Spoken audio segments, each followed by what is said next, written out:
राष्ट्रीय सहकार धोरण 2025 अंतर्गत राष्ट्रीय सहकार वर्ष म्हणून कोणते वर्ष घोषित करण्यात आले आहे? याचं योग्य उत्तर आहे ऑप्शन नंबर सी 2025. तर आपण याच्याबद्दल अधिक माहिती जाणून घेऊया. आंतरराष्ट्रीय सहकार वर्ष 2025. सहकार वर्षाची थीम काय होती?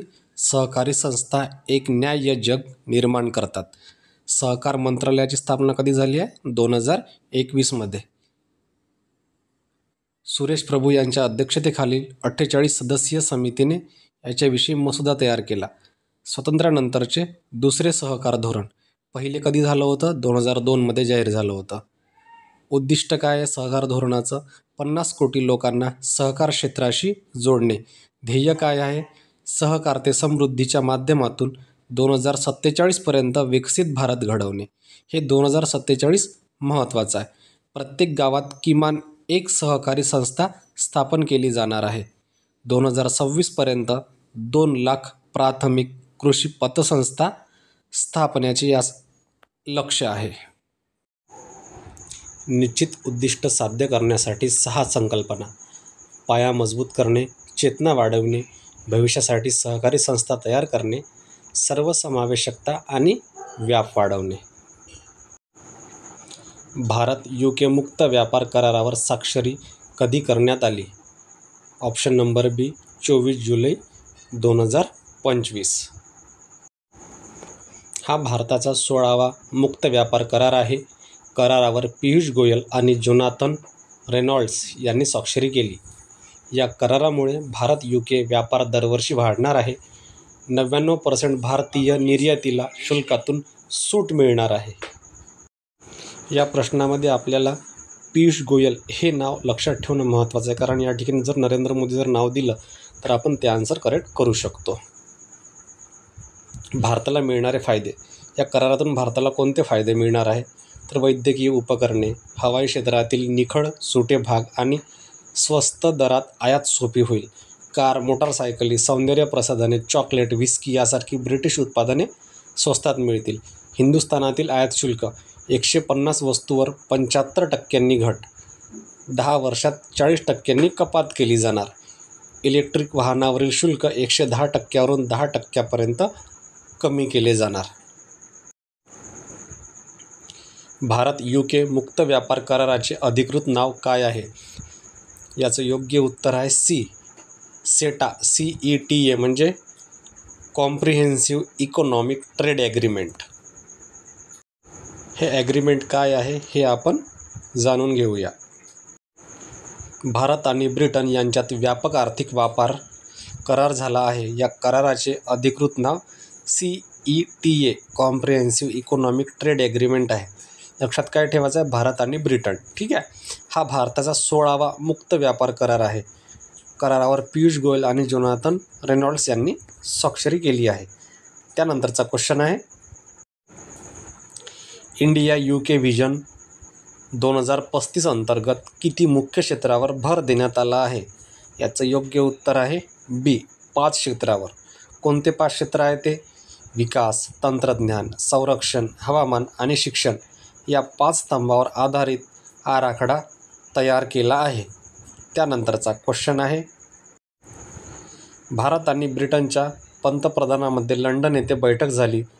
या बैठकीत रोडमॅप 2030च्या जागी नवीन इंडिया UK व्हिजन 2035ला मान्यता देण्यात आली.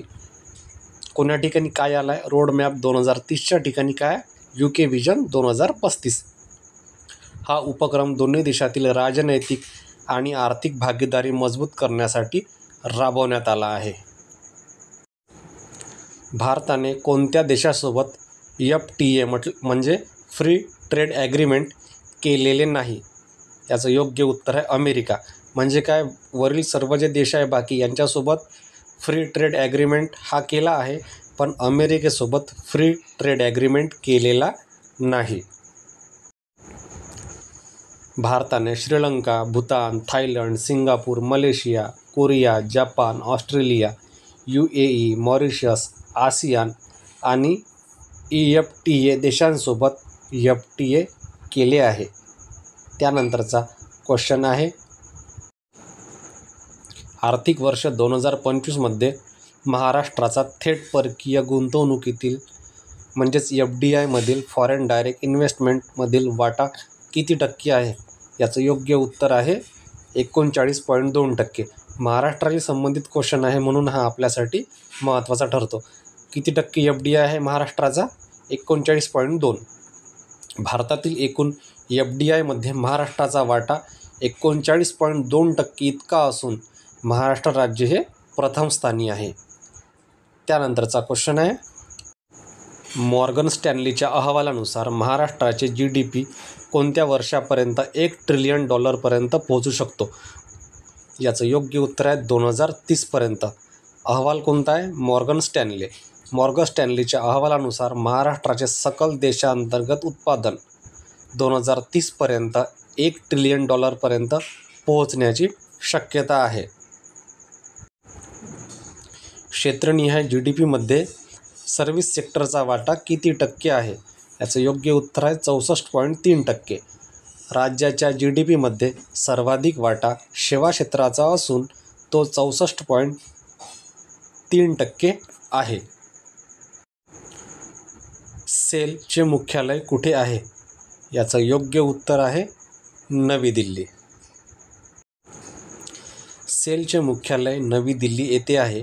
ही भारतातील सर्वात मोठी सरकारी पोलाद उत्पादक कंपनी आहे. कंपनीला महारत्न दर्जा प्रदान करण्यात आला आहे. सेलचे एकात्मिक प्रकल्प भिलाई, रूरकेला, दुर्गापूर, बोकारो आणि बर्नरपूर येथे आहेत. Steel authority of India limited म्हणजेच काय सेलने दुबई येथे आपले कार्यालय कुठे सुरू केले आहे? याचं योग्य उत्तर आहे ऑप्शन नंबर सी, संयुक्त अरब अमिराती. म्हणजेच काय सेलने दुबईमध्ये सुद्धा आपलं ऑफिस सुरू केलं आहे. हा एक साधा क्वेश्चन बनू शकतो. सेलने आपले कार्यालय दुबई UAE येथे सुरू केले. उद्घाटन पोलाद व अवजड उद्योग मंत्री AD कुमारस्वामी यांच्या हस्ते झाले. या कार्यालयाद्वारे सेलने आंतरराष्ट्रीय बाजारपेठेत विस्ताराचे पाऊल टाकले आहे. याचं उद्घाटन जे आहे AD कुमारस्वामी यांच्या हस्ते झालं. इथं जर मोदी जर दिलं असतं तर आपण ते करेक्ट केलं असतं, पण हे लक्षात ठेवा AD कुमारस्वामी. बल्गेरियाने कोणते चलन स्वीकारले आहे? याचं योग्य उत्तर आहे option number C, euro. Euro हे चलन बल्गेरियाने स्वीकारलेले आहे. युरोपियन युनियनने बल्गेरियाला युरो चलन स्वीकारण्यास मंजुरी दिली आहे. बल्गेरिया आपले पूर्वीचे चलन लेव सोडून युरो स्वीकारणार आहे. आपल्याला हे महत्त्वाचं ठरेल की बल्गेरियाचं आधीचं चलन काय होतं. हा एक साधा क्वेश्चन बनू शकतो. तर काय आहे? लेव, LEV हे चलन सोडून युरो हे चलन स्वीकारणार आहे. यामुळे बल्गेरिया युरोझोन चलन क्षेत्राचा 21वा सदस्य देश ठरलेला आहे. युरो चलन स्वीकृत करणाऱ्या देशांचा गट कोणत्या नावाने ओळखला जातो? याचं योग्य उत्तर आहे ऑप्शन नंबर बी, युरोझोन.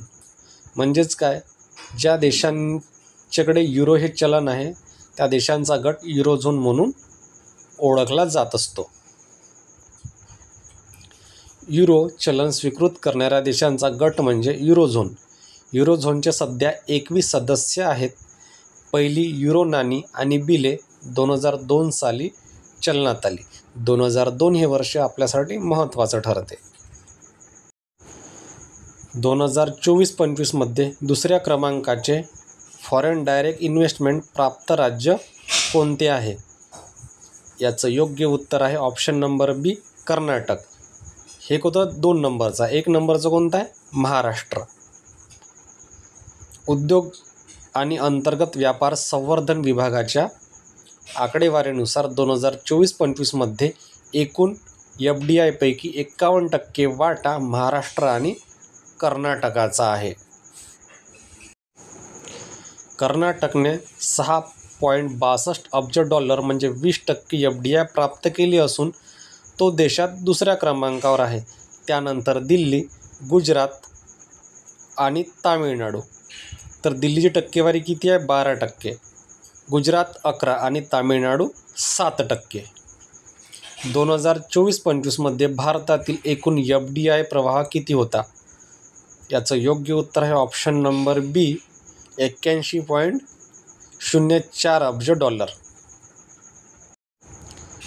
आर्थिक वर्ष 2024-25मध्ये देशात एकूण 81.04 अब्ज डॉलरची FDI आली. मागील वर्षाच्या म्हणजेच 2023-24च्या 71.28 अब्ज डॉलरपेक्षा 14% वाढ नोंदवली गेली. हे आपल्यासाठी महत्त्वाचं आहे की FDI मध्ये वाढ झाली की घट झाली आहे? वाढ झाली आहे. किती? 14%. भारतामध्ये सर्वाधिक FDI कोणत्या क्षेत्रात आली आहे? याचं योग्य उत्तर आहे सी, सेवा क्षेत्र. सेवा क्षेत्रामध्ये FDI भारतामध्ये आपल्या आलेली आहे. सेवा क्षेत्रात थेट परदेशी गुंतवणूक 40.77% वाढली असून ती 9.35 अब्ज डॉलरवर पोहोचलेली आहे. भारतामध्ये सर्वाधिक FDI कोणत्या देशातून आली आहे? याचं योग्य उत्तर आहे ऑप्शन नंबर सी, सिंगापूर. म्हणजेच काय, भारतामध्ये जे काही इन्व्हेस्टमेंट होते परकीय देशाकडून त्याच्यामध्ये सिंगापूर हा प्रथम स्थानी आहे. भारतामध्ये आलेल्या एकूण FDI पैकी 30% गुंतवणूक सिंगापूरमधून आली आहे, तर मॉरिशसकडून 17% आणि अमेरिकेकडून 11%. म्हणजे क्रम जर लावायचा झाल्या तर 1 नंबरला सिंगापूर, 2 नंबरला मॉरिशस आणि 3 नंबरला अमेरिका. अशा प्रकारे हा क्रम लागेल. एक्झाममध्ये आपल्याला हा क्रमही सुद्धा विचारला जाऊ शकतो, तर आपल्याला तो लक्षात ठेवणं महत्त्वाचं आहे. सिंगापूर, मॉरिशस आणि अमेरिका. जागतिक स्तरावर सर्वाधिक FDI प्राप्त करणारा देश कोणता आहे? तर त्याचं योग्य उत्तर आहे ऑप्शन नंबर सी, अमेरिका. म्हणजे अमेरिका हा सगळ्यात जास्त FDI प्राप्त करणारा आहे. अमेरिकेला सर्वाधिक FDI प्राप्त झाली असून ती 279 अब्ज डॉलर्स इतकी आहे. सिंगापूर 143 अब्ज आणि हाँगकाँग 126 अब्ज. म्हणजे सर्वाधिक FDI प्राप्त करणाऱ्या जर देशाचा क्रम जर विचारला तर अमेरिका 1 नंबरला, 2 नंबरला सिंगापूर आणि 3 नंबरला हाँगकाँग असा त्यांचा क्रम लागेल. जागतिक गुंतवणूक अहवाल 2025 कोणत्या संस्थेने जाहीर केला आहे? याचं योग्य उत्तर आहे ऑप्शन नंबर सी, अनटॅक्ट. अनटॅक्ट या संस्थेने जागतिक गुंतवणूक अहवाल प्रसिद्ध केला आहे. अनटॅक्टने जून 2025मध्ये डिजिटल अर्थव्यवस्थेत आंतरराष्ट्रीय गुंतवणूक या विषयावर आधारित जागतिक गुंतवणूक अहवाल प्रसिद्ध केलेला आहे. FDI प्राप्त देशांमध्ये भारताचा क्रमांक कोणता आहे? तर याचं योग्य उत्तर आहे ऑप्शन नंबर बी, 15वा. FDI प्राप्त देशांमध्ये भारताचा क्रमांक आहे 15वा. FDI प्राप्त देशांमध्ये भारत 15व्या स्थानावर आहे, तर FDI बाह्य प्रवाहामध्ये भारत 18व्या स्थानावर आहे. दोन्ही लक्षात ठेवा, FDI प्राप्तमध्ये 15वा आणि FDI गुंतवणुकीमध्ये 18वा. नीती आयोगाने 10व्या प्रशासकीय परिषदेची बैठक कुठे झाली? योग्य उत्तर आहे ऑप्शन नंबर बी, नवी दिल्ली येथे. 10वी प्रशासकीय परिषद बैठक भारत मंडप, नवी दिल्ली येथे पार पडली. नीती आयोगाच्या 10व्या प्रशासकीय परिषदेची थीम काय होती?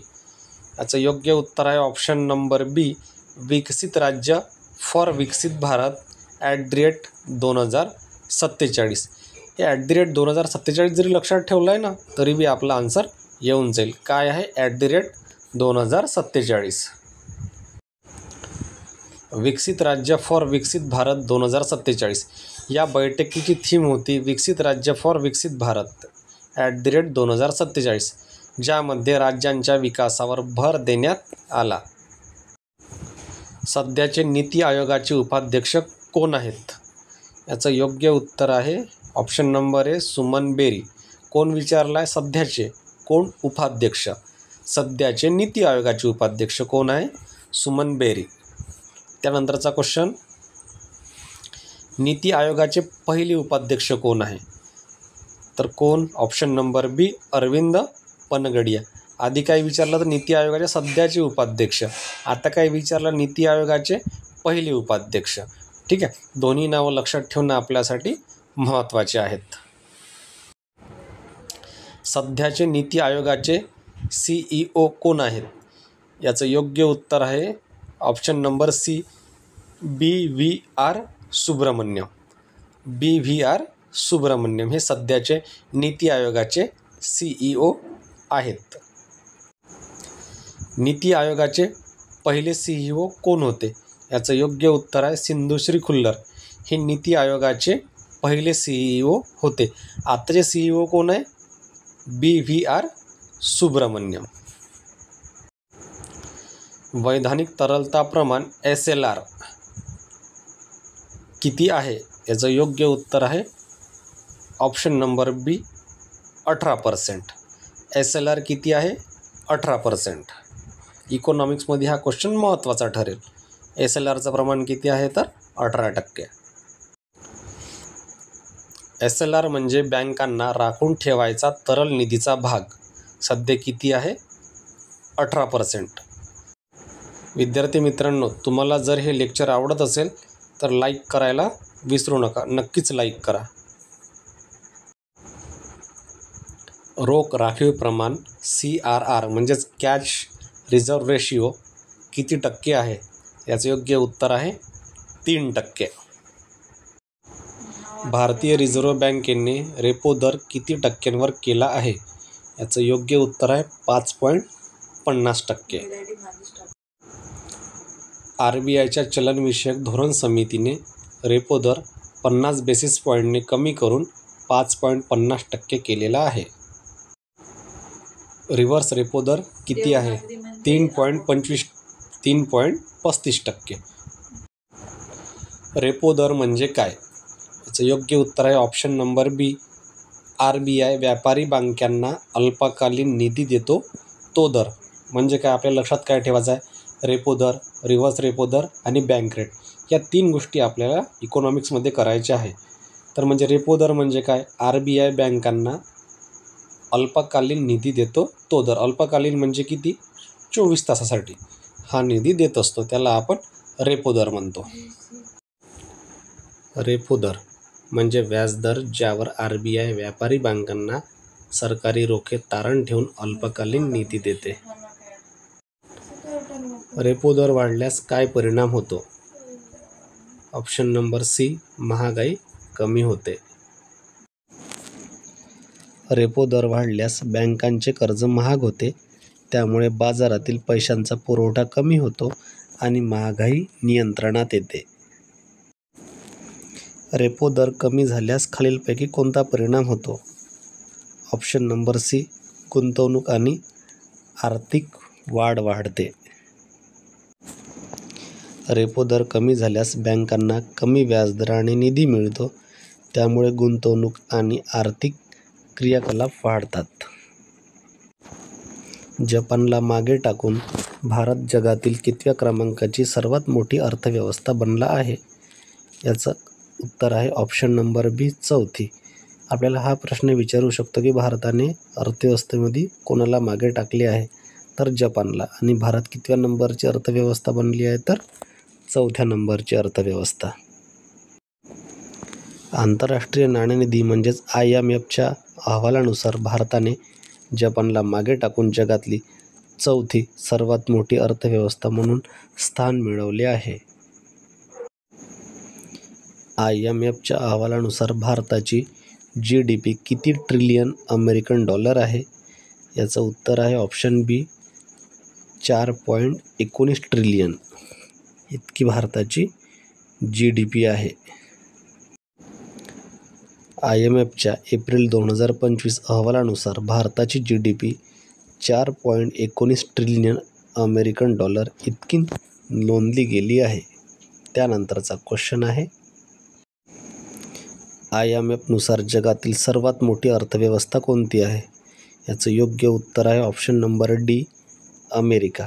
अमेरिका ही जगातील सर्वात मोठी अर्थव्यवस्था आहे. भारताचा 4 नंबरला क्रमांक लागतो. IMFच्या 2025 अहवालानुसार अमेरिका 30.507 ट्रिलियन ही जगातील सर्वात मोठी अर्थव्यवस्था आहे. IMF म्हणजे काय? याचं उत्तर आहे ऑप्शन नंबर ए, इंटरनॅशनल मॉनिटरी फंड. हा IMFचा फुल फॉर्म आहे. IMF म्हणजे आंतरराष्ट्रीय नाणेनिधी, इंटरनॅशनल मॉनिटरी फंड, जी जागतिक आर्थिक स्थैर्य राखण्यासाठी कार्य करते. न्यू डेव्हलपमेंट बँक NDB ची स्थापना कधी झाली? याचं योग्य उत्तर आहे ऑप्शन नंबर बी, 2014. NDB म्हणजेच काय? New development bank. New development bank NDB ची स्थापना जुलै 2014 मध्ये करण्यात आली आणि ती करारानुसार जुलै 2015 मध्ये अंमलात आली. हे लक्षात ठेवा, न्यू डेव्हलपमेंट बँकेची स्थापना कधीची आहे? 2014ची, म्हणजे ज्यावेळेस भारताचे पंतप्रधान मोदी झाले त्यावेळेसची. न्यू डेव्हलपमेंट बँकेचे मुख्यालय कुठे आहे? उत्तर आहे याचं बी, शांघाय. शांघाय कुठे? चीन. चीनमध्ये न्यू डेव्हलपमेंट बँकेचं मुख्यालय आहे आणि तिची स्थापना जुलै 2014 मध्ये झाली. NDBचे मुख्यालय शांघाय, चीन येथे आहे, तर त्याचे प्रादेशिक कार्यालय जोहान्सबर्ग, साओ पाउलो, अहमदाबाद आणि मॉस्को येथे आहे. तर भारतातील कार्यालय कुठे आहे? प्रादेशिक कार्यालय अहमदाबादमध्ये. हे आपल्यासाठी एक्झामसाठी महत्त्वाचं ठरेल. एक्झाममध्ये काय विचारलं ते महत्त्वाचं आहे. प्रादेशिक कार्यालय विचारलं आहे की मुख्य कार्यालय विचारलं आहे, त्यानुसार आपल्या प्रश्नाचं उत्तर चेंज होईल. न्यू डेव्हलपमेंट बँकेचा सध्याचा अध्यक्ष कोण आहे? याचं उत्तर आहे ऑप्शन बी, दिल्मा रूसफ.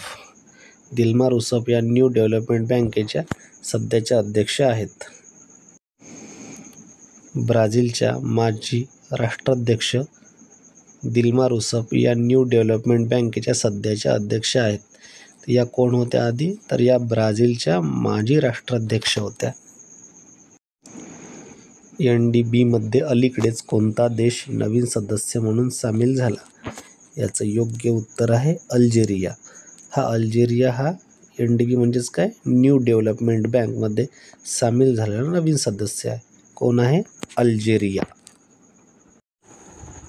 अल्जेरिया, कोलंबिया आणि उरुग्वे हे 2025 मध्ये NDBचे नवीन सदस्य देश बनले आहे. एकूण सदस्य संख्या 13 झाली आहे. तर नवीन सदस्य आपल्याला लक्षात ठेवायचे आहे. Algeria, Colombia, Uruguay. आपण शॉर्टकट लक्षात ठेवू शकतो अकाऊ. अ वरून अल्जेरिया, को वरून कोलंबिया आणि उ वरून उरुग्वे. कोण आहे? अकाऊ. अकाऊ हे NDB मध्ये सामील झाले. आता सदस्य संख्या किती आहे त्याच्यामध्ये? तर एकूण 13 ही त्यांची सदस्य संख्या झाली आहे. अकाऊ. NDBचे उद्दिष्ट काय आहे? याचं उत्तर आहे ऑप्शन नंबर 3, शाश्वत विकासासाठी निधी उपलब्ध करून देणे. हे NDBचं मुख्य उद्दिष्ट आहे.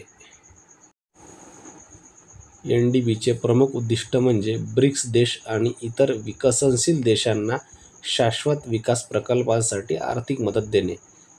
NDB कोणाला कर्ज देते? तर ब्रिक्स देश आणि विकसनशील देश म्हणजे भारतासारखे जे देश आहेत त्या देशांना NDB हे कर्ज देते. देशातील सर्वाधिक GST संकलन करणारे राज्य कोणते आहे? याचं उत्तर आहे option number C, Maharashtra.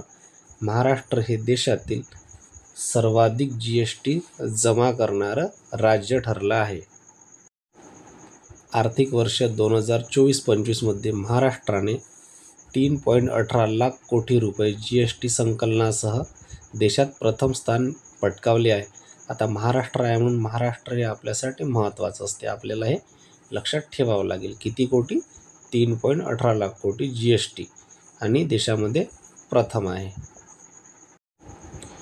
GST प्रणाली देशात कधी लागू करण्यात आली? याचं योग्य उत्तर आहे ऑप्शन नंबर बी, 1 जुलै 2017 मध्ये देशामध्ये GST प्रणाली लागू करण्यात आली. भारतामध्ये वस्तू व सेवा कर म्हणजेच गुड्स अँड सर्व्हिस टॅक्स प्रणाली 1 जुलै 2000 2017 रोजी लागू करण्यात आली. ही प्रणाली अप्रत्यक्ष कर व्यवस्थेतील एक मोठा बदल आहे. म्हणजे GST हा कोणत्या प्रकारचा कर आहे, तर तो एक अप्रत्यक्ष कर आहे. हे आपल्याला लक्षात ठेवावं लागेल. GST हा अप्रत्यक्ष कर आहे. GST अंतर्गत सर्वाधिक टॅक्स स्लॅब किती टक्के आहे? याचं योग्य उत्तर आहे ऑप्शन नंबर सी, 28%. हा GST अंतर्गत सर्वाधिक टॅक्स स्लॅब आहे. GST अंतर्गत कराचे 5 प्रमुख स्लॅब आहेत. किती स्लॅब आहेत? 5. पहिला कोणता? 0, त्यानंतर 5, 12, 18 आणि 28. 28 हा सर्वाधिक कराचा दर आहे. GSTचा निर्णय घेणारी प्रमुख संस्था कोणती आहे? याचं योग्य उत्तर आहे GST परिषद. GST परिषद ही GSTचा निर्णय घेणारी प्रमुख संस्था आहे. GST परिषद ही संस्था GST दर आणि धोरणाबाबत महत्त्वाचे निर्णय घेते. या परिषदेचे अध्यक्ष केंद्रीय वित्तमंत्री असतात. देशातील एकूण GST संकलन 2024-25 मध्ये किती झाले आहे? तर याचं योग्य उत्तर आहे ऑप्शन बी, 16.75 लाख कोटी. एवढं GST संकलन झालं आहे आणि एकट्या महाराष्ट्राचं 3 लाख कोटी एवढं GST संकलन आहे. आर्थिक वर्ष 2024-25 मध्ये देशातील एकूण GST संकलन 16.75 लाख कोटी झाले, जे मागील वर्षाच्या तुलनेने 9.98% वाढले आहे. तर आपल्याला हे लक्षात ठेवायचं आहे की मागच्या वर्षाच्या तुलनेत यावर्षी GSTचं जे रक्कम आहे केंद्राकडे याच्यामध्ये वाढ झाली आहे. कितीने वाढ झाली आहे? तर 9.98%, म्हणजे जवळपास 10% याच्यामध्ये वाढ झालेली आहे. पाम तेलाचा सर्वाधिक आयातदार देश कोणता आहे? तर तो आहे भारत. भारत हा पाम तेलाचा सर्वाधिक आयातदार देश आहे. पाम तेलाचे सर्वाधिक उत्पादन कोणत्या राज्यात होते? तर option number C, Andhra Pradesh या राज्यामध्ये सर्वाधिक पाम तेलाचे उत्पादन होते. भारतामध्ये आंध्र प्रदेश हे पाम तेलाचे सर्वाधिक उत्पादन करणारे राज्य आहे. भारत एकूण तेल आयातीपैकी किती टक्के पाम तेल आयात करतो? तर भारत टोटल तेल जितकं काही आयात करतो त्याच्यापैकी 56% फक्त हे पाम तेलच असते. म्हणजे पाम तेल हे 56% आयात करतो आणि बाकी उरलेलं 44% जे आहे ते बाकी तेल आयात करतो. भारताच्या एकूण तेल आयातीपैकी 56% हिस्सा हा पाम तेलाचा आहे. त्यामुळे पाम तेल हे भारताच्या आयातीतील महत्त्वाचे स्थान राखते. जगातील सुमारे 90% पाम तेल कोणत्या 2 देशाकडून उत्पादित केले जाते? त्याचं योग्य उत्तर आहे ऑप्शन ए, मलेशिया आणि इंडोनेशिया. हे 2 देश 90% पाम तेलाचं उत्पादन करतात. जगातील सुमारे 90% पाम तेल उत्पादन हे फक्त मलेशिया आणि इंडोनेशिया या 2 देशांमध्ये होते. राजस्थानमधील किती टक्के वीज उत्पादन अक्षय ऊर्जेतून होते? तर याचं योग्य उत्तर आहे 70%. अक्षय ऊर्जा म्हणजे काय? जिचा नाश होत नाही ती ऊर्जा. राजस्थान राज्य 70% वीज उत्पादन अक्षय ऊर्जेच्या स्रोतांद्वारे करते, ज्यामुळे ते भारतातील अग्रगण्य अक्षय ऊर्जा राज्यांपैकी एक आहे. गोबिया सौर ऊर्जा प्रकल्पाचे उद्घाटन कोठे करण्यात आले? याचं योग्य उत्तर आहे बिकानेर. बिकानेर कुठे आहे? राजस्थानमध्ये. जे राजस्थानमधील बिकानेर येथे गोबिया सौर ऊर्जा प्रकल्पाचे उद्घाटन करण्यात आलेले आहे. राजस्थानमधील बिकानेर येथे 435 मेगावॉट क्षमतेच्या गोबिया सौर ऊर्जा प्रकल्पाचे उद्घाटन केंद्रीय नवीन आणि अक्षय ऊर्जा मंत्री प्रल्हाद जोशी यांनी केले. विदर्भातील पहिला एकात्मिक पोलाद प्रकल्प कोठे उभारण्यात आला आहे? याचं योग्य उत्तर आहे ऑप्शन नंबर सी, गडचिरोली. गडचिरोलीतील कोनसरी येथे. गडचिरोली जिल्ह्यातील कोनसरी येथे Lloyds metals and energy limiteds LMEL म्हणजे काय, लॉयड्स मेटल एनर्जी लिमिटेडचा 4.5 दशलक्ष टन क्षमतेचा पोलाद प्रकल्प उभारण्यात आला. हा विदर्भातील पहिला एकात्मिक पोलाद प्रकल्प आहे. भारतामध्ये सॉलिड स्टेट ड्राईव्ह SSD चे उत्पादन सुरू करणारी कंपनी कोणती? याचं योग्य उत्तर आहे ऑप्शन नंबर बी, मायक्रोमॅक्स इन्फॉर्मॅटिक्स. ही कंपनी SSD उत्पादन सुरू करणारी कंपनी आहे. मायक्रोमॅक्स इन्फॉर्मॅटिक्स आणि फिसन टेक्नॉलॉजी यांच्या संयुक्त उपक्रमातून मिफी सेमीकंडक्टर्स प्रायव्हेट लिमिटेड याने भारतात SSD चे उत्पादन सुरू केले आहे. भारताचा पहिला स्वदेशी SSD ब्रँड कोणता आहे? उत्तर आहे मिफी MIPHI. हा भारताचा पहिला स्वदेशी SSD ब्रँड आहे. मिफी हा भारतातील पहिला स्वदेशी SSD ब्रँड आहे जो मायक्रोमॅक्स आणि फिसन टेक्नॉलॉजी यांच्या भागीदारीत तयार करण्यात आला आहे.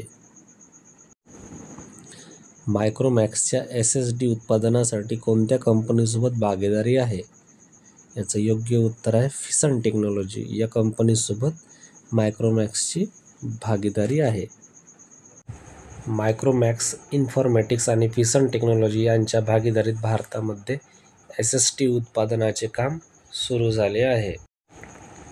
भारत सरकार कोणत्या कालावधीत कॅफे 3 आणि कॅफे 4 नियम लागू करण्याच्या तयारीत आहे? याचं योग्य उत्तर आहे ऑप्शन बी, 2027 ते 2037. कॅफे 3 आणि कॅफे 4 नियम लागू करण्याच्या तयारीमध्ये आहे. भारत सरकारने 2027 ते 2037 या 10 वर्षाच्या कालावधीत कॅफे 3 आणि कॅफे 4 नियम लागू करण्याची तयारी केली आहे, ज्यामुळे वाहनांची इंधन कार्यक्षमता वाढवून CO2 उत्सर्जन कमी केले जाईल. म्हणजे काय, CO2 उत्सर्जनाशी संबंधित हे कॅफे 3 आणि कॅफे 4 हे नियम आहेत. कॅफे या शब्दाचा पूर्ण अर्थ काय आहे? याचं योग्य उत्तर आहे ऑप्शन बी, कॉर्पोरेट ॲव्हरेज फ्युएल एफिशियन्सी. काय आहे? कॉर्पोरेट ॲव्हरेज फ्युएल एफिशियन्सी हा कॅफे या शब्दाचा पूर्ण अर्थ आहे. Cafe corporate average fuel efficiency हे नियम 2017 मध्ये लागू झाले. याचा उद्देश वाहनांच्या इंधन कार्यक्षमतेत वाढ करणे आणि पर्यावरणास हानिकारक वायूंचे उत्सर्जन कमी करणे हा आहे. PM विकास प्रशिक्षण केंद्राचे उद्घाटन कोठे झाले? याचं योग्य उत्तर आहे ऑप्शन बी, नवी दिल्ली. नवी दिल्ली येथे PM विकास प्रशिक्षण केंद्राचे उद्घाटन झाले आहे. केंद्रीय अल्पसंख्याक कार्य मंत्री किरण रिजिजू यांनी PM किसान विकास योजनेअंतर्गत 16 जुलै 2025 रोजी नवी दिल्लीतील टिक्कर नगर येथे प्रशिक्षण केंद्राचे उद्घाटन केले आहे.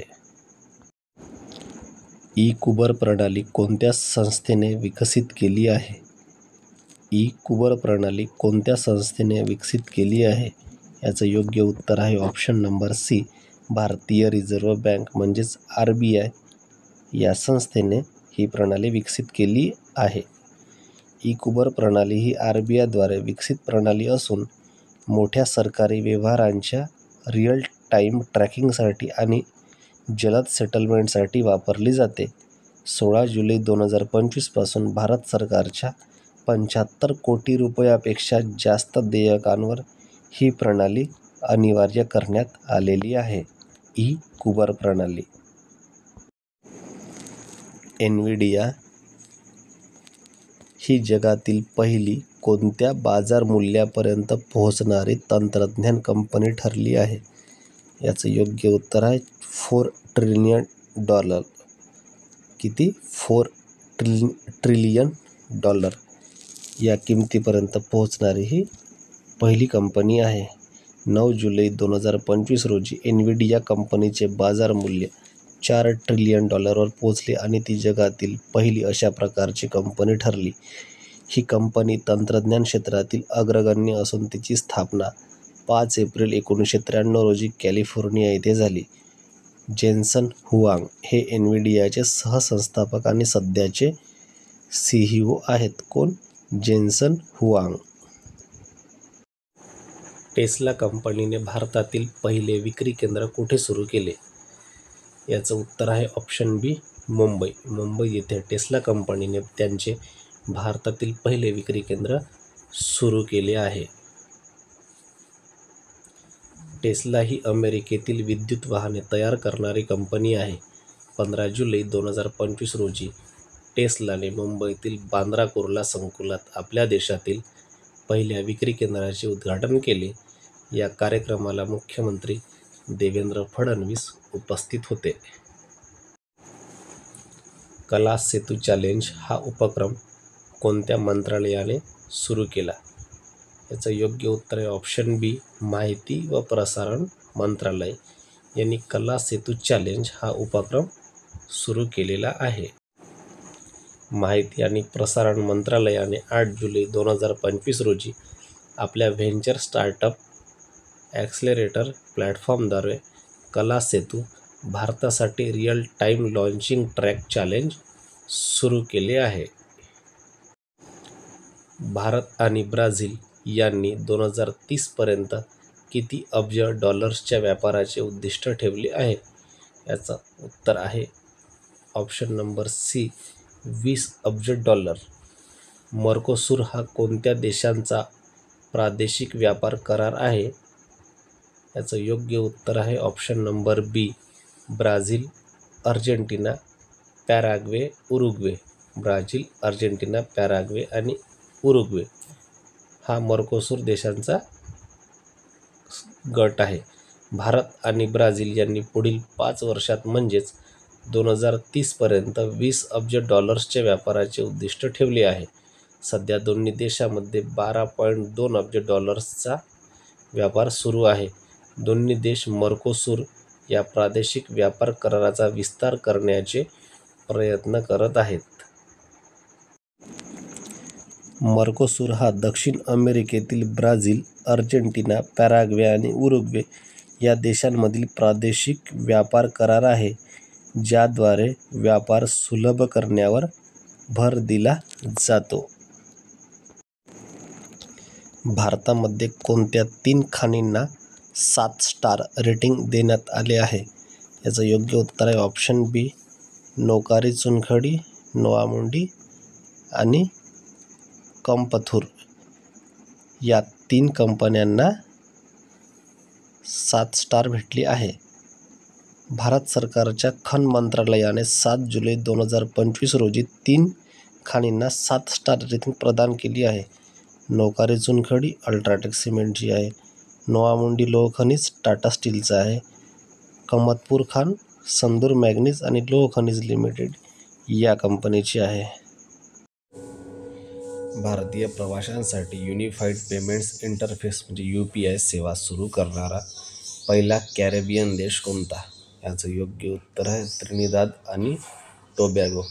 त्रिनिदाद आणि टोबॅगो हे UPI पेमेंट सुरू करणारे पहिले देश आहेत. 7 जुलै 2025 रोजी त्रिनिदाद आणि टोबॅगो हे भारतीय प्रवाशांसाठी UPI सेवा देणारे पहिले कॅरेबियन देश आणि एकूण 8वे देश ठरले आहे. यामुळे भारतीय पर्यटक तिथे थेट रुपयामध्ये भीम किंवा फोनपे यासारख्या UPI ॲपद्वारे व्यवहार करू शकतात. देशातील पहिले राष्ट्रीय सहकारी विद्यापीठ कुठे स्थापन करण्यात आले आहे? याचं उत्तर आहे ऑप्शन सी, आणंद, गुजरात. आणंद, गुजरात या ठिकाणी देशातील पहिले सहकारी विद्यापीठ सुरू करण्यात आले आहे.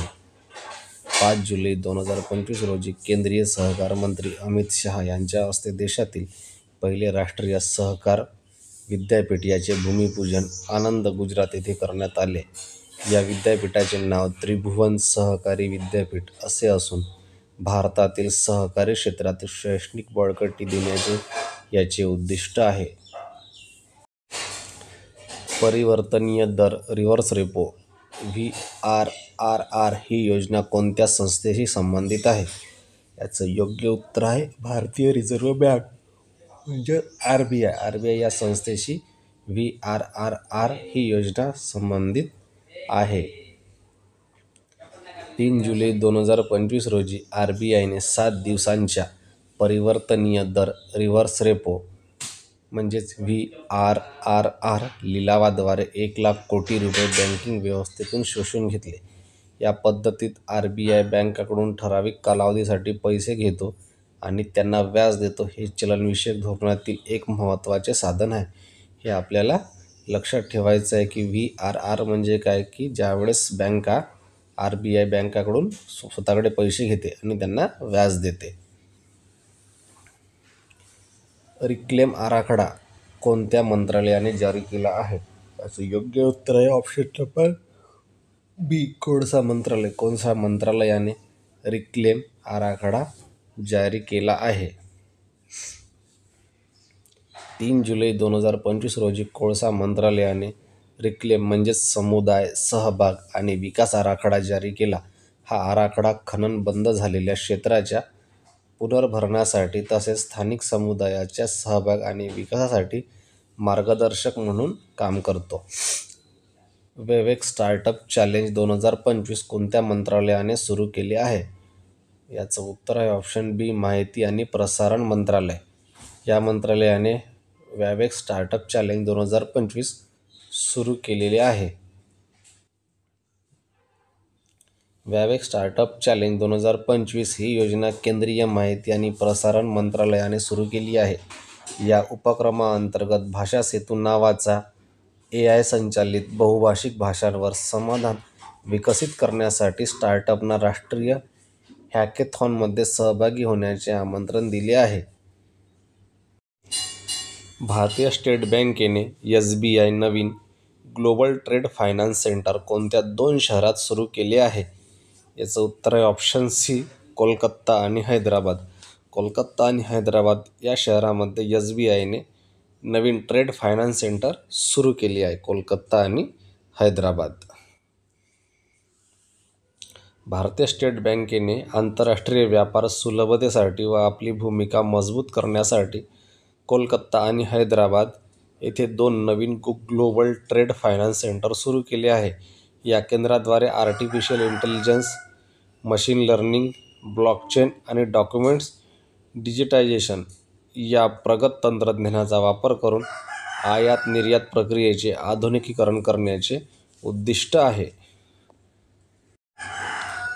UAE भारत CEPA स्टार्टअप मालिकेची सुरुवात कोणत्या संस्थेने केली आहे?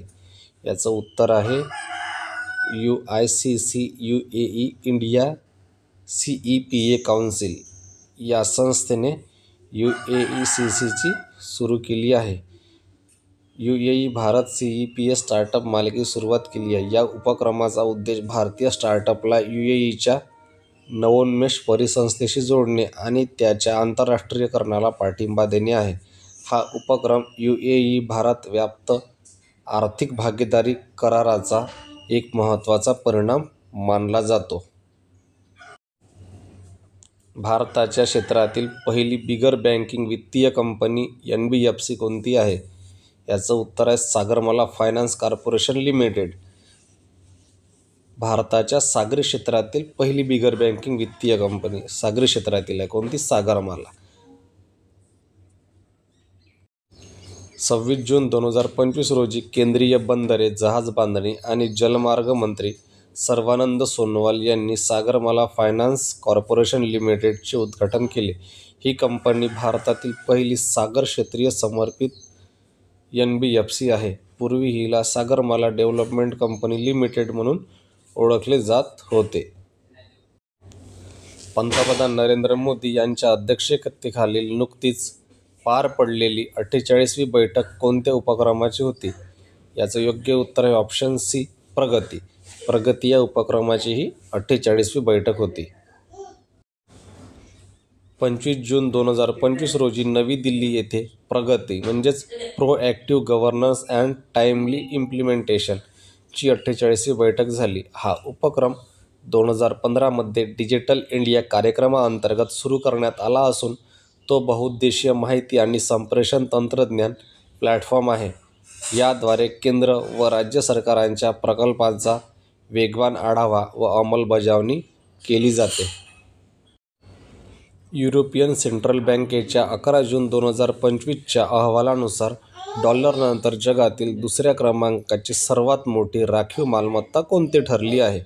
याचं योग्य उत्तर आहे ऑप्शन नंबर बी, सोने. सोने ही दुसऱ्या क्रमांकाची सर्वात मोठी राखीव मालमत्ता ठरली आहे. युरोपियन सेंट्रल बँकेच्या अहवालानुसार सोन्याचे अधिकृत राखीव चलनाच्या यादीत डॉलरनंतर दुसरे स्थान मिळवले आहे. 2024मधील राखीव निधीचा सरासरी वाटा डॉलर 47%, सोने 19% आणि युरो 16% असा हा क्रम लागतो. डॉलर, सोने आणि युरो. भारतीय रिझर्व्ह बँकेने स्मॉल फायनान्स बँकांसाठी प्राधान्य क्षेत्राचे कर्जाचे नियम किती टक्क्यापर्यंत शिथिल केले आहे? याचं उत्तर आहे ऑप्शन बी, 60% हे स्मॉल फायनान्स बँकांसाठी प्राधान्य क्षेत्र कर्जाचे नियम या टक्क्यापर्यंत शिथिल केले आहे. RBIने 2025-26 या आर्थिक वर्षापासून स्मॉल फायनान्स बँकांसाठी म्हणजेच प्रायोरिटी सेक्टर लेंडिंगचे नियम शिथिल केले आहे. पूर्वी 75% असलेले उद्दिष्ट आता 60% कमी करण्यात आले आहे. PSL म्हणजेच कृषी, MSME, शिक्षण, गृहनिर्माण, अक्षय ऊर्जा आणि सामाजिक सुविधा यांसारख्या घटकांचा त्यामध्ये समावेश होतो. विद्यार्थी मित्रांनो, तुम्हाला जर ही सिरीज आवडत असेल तर नक्कीच लाईक करा.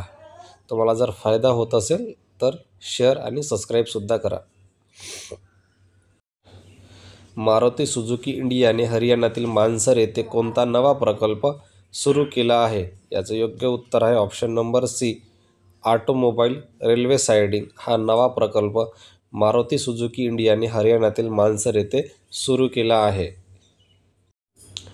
मारुती सुझुकी इंडियाने हरियाणातील मानसर येथे देशातील सर्वात मोठी इन प्लांट ऑटोमोबाईल रेल्वे सायडिंग सुरू केली आहे. या प्रकल्पाची किंमत 452 कोटी आहे. उद्दिष्ट 2030-31 पर्यंत वाहन वाहतुकीपैकी 35% रेल्वे मार्गाने पाठविणे, ज्यामुळे कार्बन उत्सर्जन कमी होईल आणि हरित लॉजिस्टिकला चालना मिळेल. NPCI म्हणजेच नॅशनल पेमेंट कॉर्पोरेशन ऑफ इंडियाने कोणत्या बँकेसोबत क्रॉस बॉर्डर पेमेंट सिस्टीमसाठी करार केला आहे? याचं उत्तर आहे option number C, euro bank. Euro bank या बँकेसोबत NPCIने क्रॉस बॉर्डर पेमेंट सिस्टीमसाठी करार केलेला आहे. NPCI आणि युरो बँक यांनी एकत्र येऊन क्रॉस बॉर्डर पेमेंट सिस्टमसाठी UPI आधारित करार केला आहे. या करारामुळे भारतीय आणि युरोपीय देशांमधील ग्राहकांना UPIद्वारे त्वरित व्यवहार करता येईल. हे पाऊल आंतरराष्ट्रीय पेमेंट नेटवर्क विस्तारण्यासाठी महत्त्वाचे ठरणार आहे. भारतीय रिझर्व्ह बँकेने आपले आंध्र प्रदेश प्रादेशिक कार्यालय कोणत्या शहरात स्थलांतरित केले आहे? याचं उत्तर आहे विजयवाडा. विजयवाडा येथे RBIने आपले आंध्र प्रदेशातील कार्यालय स्थलांतरित केले आहे. भारतीय रिझर्व्ह बँकेने RBI आपले आंध्र प्रदेश प्रादेशिक कार्यालय विजयवाडा येथे स्थलांतरित केले आहे. RBIचे डेप्युटी गव्हर्नर टी. रविशंकर यांनी 16 जून 2025 रोजी या नवीन कार्यालयाचे उद्घाटन केले. यामुळे दक्षिण भारतातील बँकिंग व्यवस्थापन अधिक कार्यक्षम होणार आहे. भारतीय रिझर्व्ह बँकेने कोणत्या रोख्यामध्ये स्ट्रिप्स ट्रेडिंगला परवानगी दिली आहे? याचं उत्तर आहे राज्य सरकारांच्या रोख्यामध्ये स्ट्रिप्स ट्रेडिंगला RBIने परवानगी दिली आहे. भारतीय रिझर्व्ह बँकेने 12 जून 2025 रोजी राज्य सरकारांच्या रोख्यामध्ये स्ट्रिप्स ट्रेडिंगला परवानगी दिली. स्ट्रिप्स म्हणजे separate trading of registered interest and principal of securities. या प्रणालीमुळे बॉन्डधारकांना व्याज आणि मूळ रक्कम वेगवेगळी विकण्याची परवानगी मिळते. एप्रिल 2010 पासून केंद्र सरकारच्या रोख्यामध्ये स्ट्रिप्स ट्रेनिंग सुरू होते. आता ते राज्य सरकारांच्या रोख्यांनाही लागू झाले आहे. RBIने अलीकडेच कोणत्या सहकारी बँकेला अनुसूचित बँकेचा म्हणजेच शेड्यूल बँक दर्जा प्रदान केला आहे? याचं योग्य उत्तर आहे विश्वेश्वर सहकारी बँक लिमिटेड म्हणजे VSBL. या बँकेला RBIने शेड्यूल बँकेचा दर्जा दिला आहे. शेड्यूल बँक म्हणजे ज्या बँका आपल्या ज्या बँका आहेत या शेड्यूल बँका आहेत, यांना असाच दर्जा विश्वेश्वर सहकारी बँक लिमिटेड या बँकेला दिला आहे. भारतीय रिझर्व्ह बँकेने 11 जून 2025 रोजी पुणे स्थित विश्वेश्वर सहकारी बँक लिमिटेड हे पुण्यामध्ये असल्याच्यानं आपल्यासाठी पुन्हा महत्त्वाचे ठरते. RBI कायदा 1934च्या कलम 42(6) अंतर्गत अनुसूचित बँकेचा दर्जा प्रदान केला. ही भारतातील 50वी आणि पुण्यातील 3री सहकारी बँक आहे ज्यांना हा दर्जा मिळाला आहे.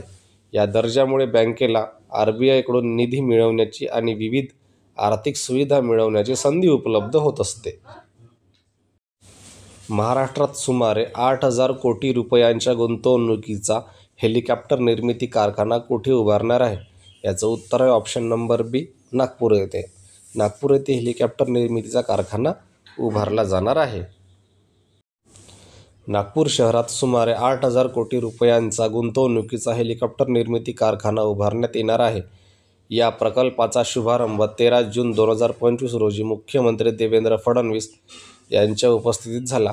हा प्रकल्प Punk's aerospace and defence private limited आणि महाराष्ट्र शासनाच्या उद्योग विभागाच्या सहकार्याने राबविण्यात येणार आहे. या कारखान्यामुळे महाराष्ट्रात विमान व संरक्षण उद्योग क्षेत्रात मोठी वाढ होणार आहे. गोव्यातील कोणत्या मद्याला भौगोलिक संकेत GI दर्जा प्राप्त झाला आहे? याचं योग्य उत्तर आहे ऑप्शन सी, गोवा फेनी किंवा ओझोफेनी. असे दोन नावं आहे, गोवा फेनी किंवा ओझोफेनी. गोव्यातील फेनी या पारंपरिक मद्याला भौगोलिक संकेत म्हणजे GI दर्जा मिळाला आहे. फेनी काजू, सफरचंद किंवा नारळाच्या रसापासून तयार केली जाते. या मद्याचा उगम 1600च्या दशकात पोर्तुगीज मिशनरींनी केला होता. भारतात GI टॅग मिळवणारे हे पहिले फेनी मद्य आहे, म्हणून आपल्यासाठी हे महत्त्वाचं आहे, ज्यामुळे गोव्याच्या पारंपरिक पेयाला जागतिक मान्यता मिळाली आहे. FSDC म्हणजेच financial stability and development council च्या 29व्या बैठकीचे अध्यक्षस्थान कोणी भूषवले? याचं उत्तर आहे निर्मला सीतारामन यांनी या बैठकीचं अध्यक्षस्थान भूषवलं आहे. म्हणजे वित्तीय स्थैर्य आणि विकास परिषदेची 29वी बैठक 10 जून 2025 रोजी मुंबईत झाली. या बैठकीचे अध्यक्षस्थान केंद्रीय वित्त आणि कॉर्पोरेट व्यवहार मंत्री निर्मला सीतारामन यांनी भूषवले. FSDCची स्थापना 2010 साली झाली असून याची शिफारस रघुराम राजन समितीने 2008 मध्ये केली होती. FSDCची स्थापना 2010 साली झाली असून याची शिफारस रघुराम राजन समितीने 2008 मध्ये केली होती. या परिषदेचे उद्दिष्ट काय आहे? देशातील वित्तीय स्थैर्य, विकास आणि नियामक समन्वय राखणे हे आहे. जागतिक बँकेनुसार सुधारित जागतिक दारिद्र्य रेषा किती डॉलर प्रतिदिन निश्चित करण्यात आली आहे? तर $3 प्रतिदिवस. $3 प्रतिदिवस ही जागतिक बँकेनुसार दारिद्र्य रेषा निश्चित करण्यात आलेली आहे. जागतिक बँकेने नवीन PPP म्हणजे पर्चेसिंग पॉवर पॅरिटी 2021च्या आधारे दारिद्र्य रेषा सुधारित केली आहे. आधी ही मर्यादा $2.15 प्रतिदिवस इतकी होती. ती आता वाढवून $3 प्रतिदिवस इतकी करण्यात आली आहे. म्हणजे पहिले 2.15 होती, आता $3 आहे. दारिद्र्य रेषा ही अन्न, वस्त्र आणि निवारा या मूलभूत गरजांसाठी आवश्यक असलेल्या किमान दैनंदिन खर्चावर आधारित असते. NIIF प्रशासकीय परिषदेची बैठक कोठे पार पडली? याचं उत्तर आहे ऑप्शन बी, नवी दिल्ली. नवी दिल्ली येथे ही प्रशासकीय बैठक NIIFची पार पडलेली आहे. केंद्रीय अर्थमंत्री निर्मला सीतारामन यांच्या अध्यक्षतेखालील 9 जून 2025 रोजी नवी दिल्ली येथे राष्ट्रीय गुंतवणूक आणि पायाभूत सुविधा निधी लिमिटेड प्रशासकीय परिषदेची 6वी बैठक पार पडली. ही सार्वजनिक क्षेत्रातील कंपनी असून तिची स्थापना 2015 साली झाली. मुख्यालय मुंबईत आहे. हिचे उद्दिष्ट देशांतर्गत आणि आंतरराष्ट्रीय गुंतवणूकदारांना सेवा देत पायाभूत सुविधा क्षेत्रात गुंतवणूक वाढवणे हे आहे. ग्रीन म्युनिसिपल बॉन्ड लिस्टिंग करणारी महाराष्ट्रातील पहिली महानगरपालिका कोणती आहे? याचं योग्य उत्तर आहे पिंपरी चिंचवड महानगरपालिका. पिंपरी चिंचवड महानगरपालिका ही ग्रीन म्युनिसिपल बॉन्ड लिस्टिंग करणारी महाराष्ट्रातील पहिली महानगरपालिका आहे. 10 जून 2025 रोजी मुंबईतील BSE इंटरनॅशनल कन्व्हेन्शन हॉल येथे पिंपरी चिंचवड महानगरपालिकेच्या ग्रीन म्युनिसिपल बॉन्ड लिस्टिंगचे उद्घाटन उपमुख्यमंत्री देवेंद्र फडणवीस यांच्या हस्ते करण्यात आले. 200 कोटी रुपयांच्या या हरित कर्जरोख्यांची नोंदणी मुंबई शेअर बाजारात झाली. अशी नोंदणी करणारी महाराष्ट्रातील पहिली महानगरपालिका म्हणजे पिंपरी चिंचवड महानगरपालिका होय. फ्लिपकार्टला कोणता परवाना अलीकडेच मिळाला आहे ज्यामुळे ती थेट ग्राहकांना कर्ज देऊ शकते? याचं उत्तर आहे ऑप्शन सी NBFC परवाना. हा परवाना फ्लिपकार्टला दिला आहे ज्यामुळे ती ग्राहकांना थेट कर्ज देऊ शकते. फ्लिपकार्टला भारतीय रिझर्व्ह बँकेकडून थेट ग्राहकांना कर्ज देण्यासाठी non banking finance company NBFC परवाना मिळाला आहे. हा परवाना मिळवणारी फ्लिपकार्ट ही भारतातील प्रमुख ई-कॉमर्स कंपन्यांपैकी पहिली कंपनी ठरली आहे. या NBFC परवान्यामुळे फ्लिपकार्ट आपल्या ग्राहकांना सुलभ कर्ज आणि वित्तपुरवठा सेवा देऊ शकते. फ्लिपकार्टमधील सुमारे 80% हिस्सा वॉलमार्टकडे. आशियाई विकास बँकेने ADB म्हणजेच आशियाई विकास बँक, एशियन डेव्हलपमेंट बँक भारताच्या शहरी परिवर्तनासाठी किती डॉलर्सच्या योजनेची घोषणा केली आहे? याचं उत्तर आहे 10 अब्ज डॉलर. 10 अब्ज डॉलर आशियाई विकास बँकेने 10 अब्ज डॉलरची घोषणा केली आहे. ही घोषणा एशियन डेव्हलपमेंट बँकचे अध्यक्ष मसातो कांडो, हे नाव महत्त्वाचं आहे. एशियन डेव्हलपमेंटचे अध्यक्ष कोण आहे? मसातो कांडो यांनी 31 मे 2025 रोजी भारत दौऱ्यावर असताना केली. या योजनेत सार्वभौम कर्ज, खाजगी क्षेत्राचा वित्तपुरवठा आणि तृतीय पक्ष भांडवल यांचा समावेश आहे. हा उपक्रम भारताच्या शहरी आव्हान निधी जे UCF द्वारे राबवला जात असून शहरी पायाभूत सुविधांमध्ये खाजगी गुंतवणूक आकर्षित करण्यासाठी या योजनेचा उद्देश आहे. भारतीय रिझर्व्ह बँकेने सुरू करणार असलेली क्राईस प्रणाली कोणाशी संबंधित आहे? CRIS क्राईस प्रणाली कोणत्या क्षेत्राशी संबंधित आहे? ऑप्शन बी जोखमीची माहिती व्यवस्थापन म्हणजेच रिस्क इन्फॉर्मेशन सिस्टीम या प्रणालीशी संबंधित आहे. भारतातील किती AI स्टार्टअपची निवड इंडियाने iStartups ग्लोबल इनिशिएटिव्हसाठी करण्यात आली आहे? तर 1910 AI स्टार्टअप आहे याची निवड करण्यात आली आहे.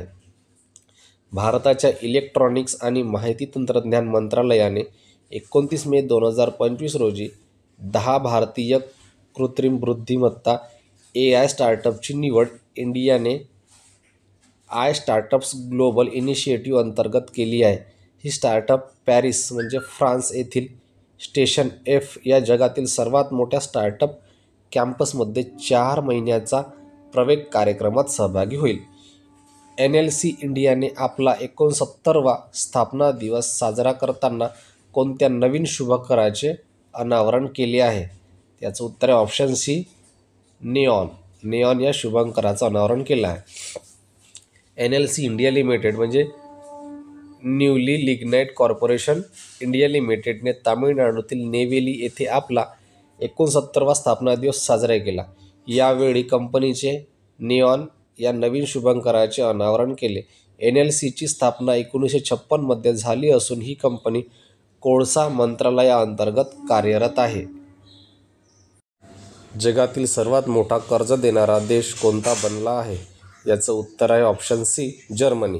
जर्मनी हा जगातील सर्वात मोठा कर्ज देणारा म्हणजेच क्रेडिटर देश बनला आहे. 2024मध्ये जर्मनीने जपानला मागे टाकत जगातील सर्वात मोठा कर्ज देणारा देश बनला आहे. 1991 पासून जपान अव्वल स्थानी होता. सध्या जर्मनीकडे 569.7 ट्रिलियन येन कर्ज आहे. त्यानंतर जपान 533 ट्रिलियन येन आणि चीन 516 ट्रिलियन येन या क्रमांकावर आहेत. गेल्या 34 वर्षांनंतर जर्मनीने पहिल्यांदाच जपानला मागे टाकले आहे. पहिला जर्मनी, दुसरा जपान आणि तिसरा चीन असे सगळ्यात जास्त कर्ज देणारे देश आहेत. भारतीय आयुर्विमा महामंडळ म्हणजेच LIC कोणत्या विक्रमासाठी गिनीज वर्ल्ड रेकॉर्ड जिंकले आहे? याचं उत्तर आहे ऑप्शन बी, 24 तासात सर्वाधिक आयुर्विमा पॉलिसी विक्री. या उपक्रमासाठी गिनीज बुक वर्ल्डमध्ये रेकॉर्ड यांनी जिंकला आहे. LICने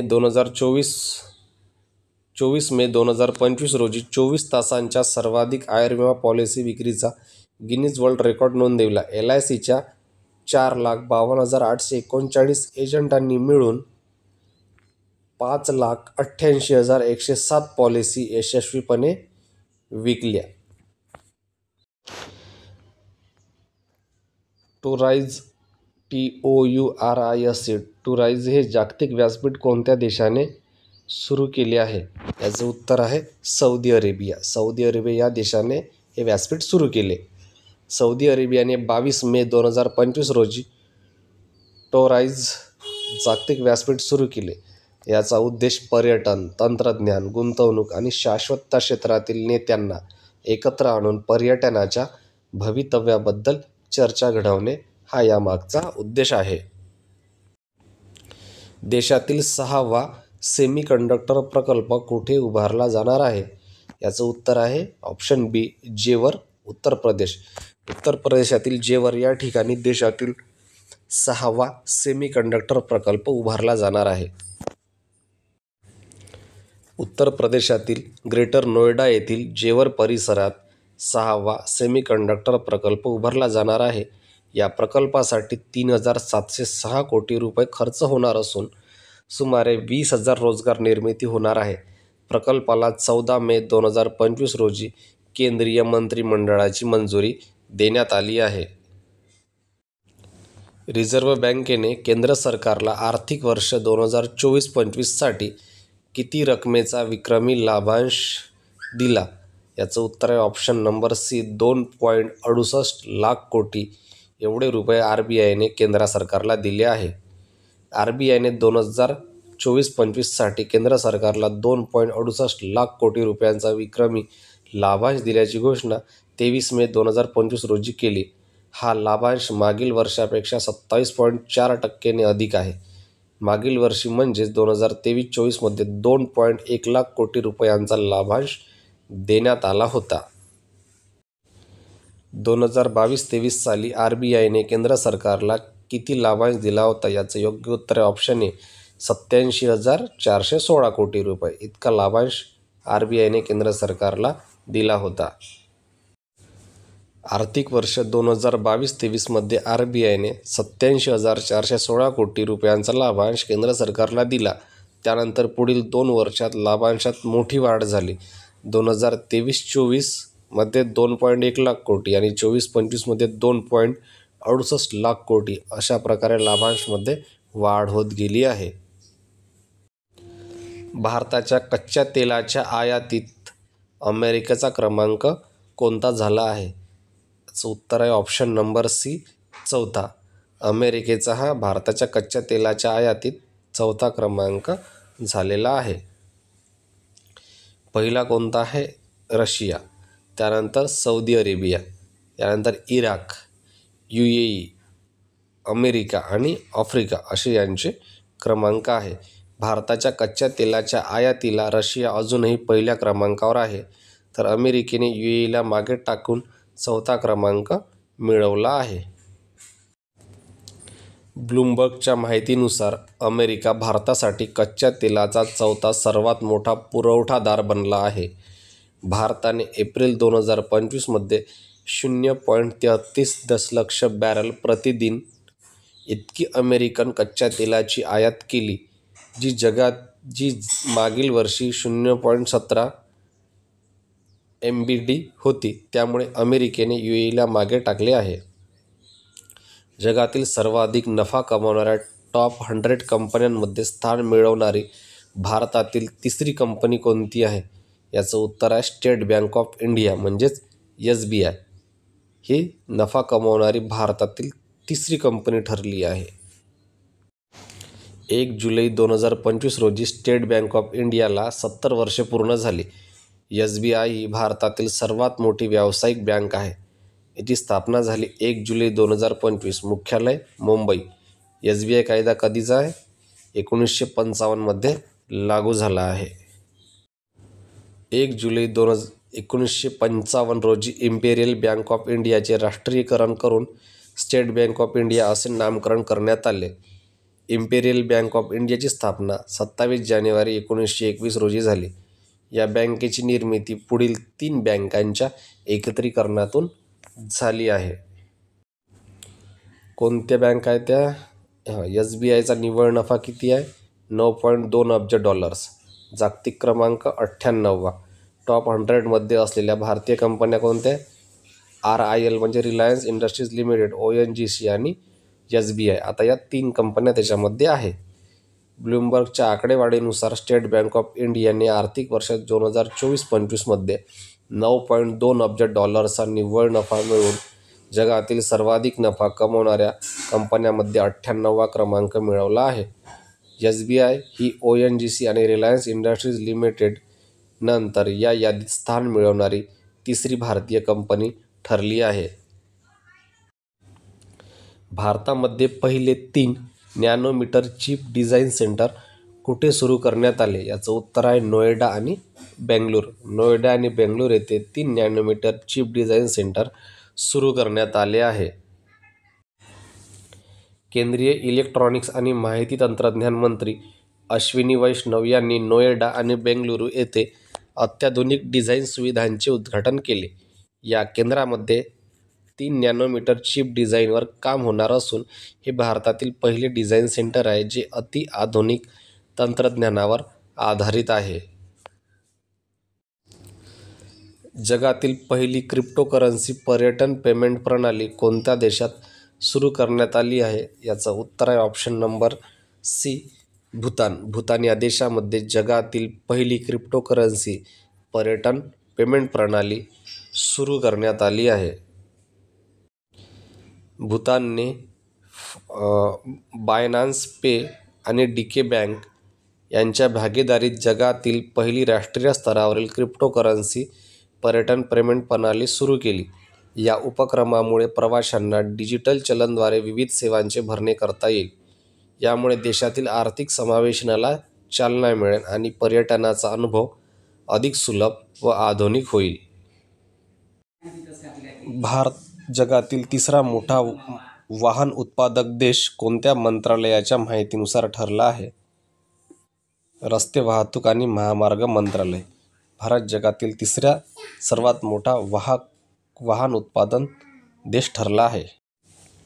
केंद्रीय रस्ते वाहतूक आणि महामार्ग मंत्रालयाच्या माहितीनुसार भारत जगातील तिसरा मोठा वाहन उत्पादक देश बनला आहे. या यशामुळे भारताने जागतिक वाहन उद्योगात आपले महत्त्वपूर्ण स्थान बळकट केले असून चीन आणि अमेरिकेनंतर भारत हा तिसरा सर्वात मोठा वाहन उत्पादक देश ठरला आहे. पहिला चीन आणि दुसरा अमेरिका, आता तिसरा भारत. रिझर्व्ह बँक ऑफ इंडियाने जाहीर केलेल्या आकडेवारीनुसार भारताची एकूण निर्यात 2024-25 मध्ये किती अब्ज पर्यंत पोहोचली? याचं उत्तर आहे 824.9 अब्ज पर्यंत भारताची निर्यातीची आकडेवारी पोहोचली आहे. रिझर्व्ह बँक ऑफ इंडियाच्या ताज्या आकडेवारीनुसार 2024-25 या आर्थिक वर्षात भारताची एकूण निर्यात 824.9 अब्ज इतकी झाली. मागील वर्षाच्या 778.1 अब्ज तुलनेत 6.01% वाढ झाली आहे. सेवा क्षेत्रातील निर्यात 387.5 अब्ज तर वस्तूंची निर्यात 374.1 अब्ज पर्यंत वाढली आहे. कापड वस्तूंच्या निर्यातीमध्ये 2024-25मध्ये कोणत्या राज्याने देशात अव्वल स्थान मिळवले आहे? याचं उत्तर आहे तामिळनाडू. 2024-25मध्ये तामिळनाडू राज्याने कापड वस्तूंच्या निर्यातीमध्ये देशात अव्वल स्थान मिळवले आहे. भारताच्या एकूण $36.61 अब्ज किमतीच्या कापड निर्यातीपैकी $7.99 अब्ज म्हणजे 26% वाटा तामिळनाडूचा आहे. गुजरातचा त्याच्यानंतर नंबर लागतो, महाराष्ट्राचा 3 नंबरला. म्हणजे तामिळनाडू, गुजरात, महाराष्ट्र असा कापड वस्तूंच्या निर्यातीमध्ये क्रम लागतो. जगातील सर्वाधिक कर्ज GDP गुणोत्तर असलेला देश कोणता? याचं उत्तर आहे ऑप्शन सी, सुदान. सुदान हा GDP गुणोत्तर असलेला सर्वाधिक असलेला देश आहे. आंतरराष्ट्रीय नाणेनिधीच्या म्हणजे IMF कर्ज जोखीम विश्लेषणानुसार सुदानमध्ये कर्ज आणि GDP गुणोत्तर सर्वाधिक म्हणजे 252% आहे. जपान दुसऱ्या आणि सिंगापूर तिसऱ्या स्थानी आहे. भारताचे कर्ज GDP गुणोत्तर सुमारे 80% असून भारत जागतिक स्तरावर 31व्या क्रमांकावर आहे. ऑरेंज इकॉनॉमी हा पुरस्कार कोणत्या क्षेत्राशी संबंधित आहे? याचं उत्तर आहे ऑप्शन सी, सर्जनशीलता, संस्कृती आणि बौद्धिक संपत्ती. मुंबई येथे झालेल्या वेव्ज परिषदेत पंतप्रधान नरेंद्र मोदी यांनी ऑरेंज इकॉनॉमीचा पुरस्कार केला. सर्जनशीलता म्हणजेच क्रिएटिव्हिटी, संस्कृती म्हणजे कल्चर आणि बौद्धिक संपत्ती म्हणजे इंटेलेक्च्युअल प्रॉपर्टी याद्वारे चालवल्या जाणाऱ्या आर्थिक क्रियाकलापांना ऑरेंज इकॉनॉमी किंवा क्रिएटिव्ह इकॉनॉमी असे म्हटले जाते. भारतामधील पहिले गोल्ड मेटिंग ATM कोणत्या शहरात सुरू करण्यात आले? याचं उत्तर आहे ऑप्शन नंबर ए, हैदराबाद. हैदराबाद येथे गोल्ड मेटिंग ATM सुरू करण्यात आले आहे. हैदराबाद स्थित गोल्ड सिक्का या कंपनीने AI वर चालणारे देशातील पहिले गोल्ड मेटिंग ATM सुरू केले. हे ATM वापरकर्त्यांना सोने आणि सोन्याचे दागिने खरेदी विक्री, देवाणघेवाण, भाडेतत्त्वावर देणे, डिजिटल व्यवहार आणि मुद्रीकरणाची सुविधा देते. प्रवाह पोर्टल कोणत्या संस्थेने सुरू केले आहे? तर रिझर्व्ह बँक ऑफ इंडिया म्हणजेच RBIने प्रवाह पोर्टल सुरू केले आहे. रिझर्व्ह बँक ऑफ इंडियाने 1 मे 2025 पासून सर्व बँका व वित्तीय संस्थांना प्रवाह म्हणजेच platform for regulatory application validation and authorisation पोर्टलवर परवाने व मंजुरीसाठी अर्ज करणे अनिवार्य केले. हे एक सुरक्षित आणि केंद्रीकृत वेब आधारित पोर्टल आहे. ग्लोबल फायनान्स मासिकाने 2025 साठी कोणत्या बँकेला जगातील सर्वोत्तम ग्राहक बँक म्हणून घोषित केले? याचं उत्तर आहे SBI. ग्लोबल फायनान्स मासिकाने 2025 साठी SBIला जगातील सर्वोत्तम ग्राहक बँक म्हणून घोषित केले आहे. ही मान्यता ग्राहक सेवा, तंत्रज्ञान वापर आणि वित्तीय नवोन्मेष या निकषांवर दिली गेली आहे. भारत आणि युरोपियन फ्री ट्रेड असोसिएशन म्हणजे IFTA मधील ऐतिहासिक व्यापार कराराची प्रक्रिया कोणत्या देशाने पूर्ण केली? याचं उत्तर आहे ऑप्शन सी, स्वित्झर्लंड.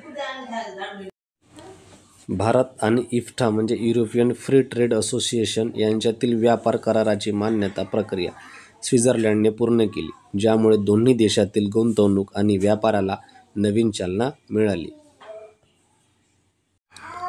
अंतराळ क्षेत्रात गुंतवणूक आणि रोजगार निर्मितीला चालना देण्यासाठी 2025 मध्ये अंतराळ औद्योगिक धोरण कोणत्या राज्याने सुरू केले? याचं उत्तर आहे ऑप्शन नंबर बी, तामिळनाडू. तामिळनाडू या राज्याने अंतराळ औद्योगिक धोरण सुरू केले आहे. तामिळनाडू सरकारने 2025 मध्ये अंतराळ औद्योगिक धोरण म्हणजे स्पेस इंडस्ट्रियल पॉलिसी सुरू केली. या धोरणाचा उद्देश अंतराळ उद्योग, स्टार्टअप्स आणि संशोधन क्षेत्रातील गुंतवणूक वाढवणे हा आहे. जून 2025 मध्ये पॅरिस, फ्रान्स येथे झालेल्या एअरस्पेस प्रदर्शनात सफ्रान ग्रुपने कोणत्या ठिकाणी सफ्रान एअरक्राफ्ट इंजिन सर्व्हिसेस इंडिया या संस्थेची स्थापना करण्याची घोषणा केली? याचं उत्तर आहे हैदराबाद. हैदराबादमधील तेलंगणा. सफ्रान ग्रुपने हैदराबाद येथे आपली aircraft engine services India unit स्थापन करण्याची घोषणा केली आहे. ही युनिट विमान इंजिनच्या देखभाली आणि दुरुस्तीच्या दृष्टीने एक महत्त्वाचे केंद्र ठरणार आहे. गुजरातच्या गिफ्ट सिटी येथील NSC म्हणजे इंटरनॅशनल एक्सचेंजने सोमापूर प्रवाह सक्षम करण्यासाठी कोणत्या संस्थेसोबत सामंजस्य करार केला आहे? तर याचं योग्य उत्तर आहे ऑप्शन नंबर बी, सिंगापूर स्टॉक एक्सचेंज याच्यासोबत सामंजस्य करार केला आहे.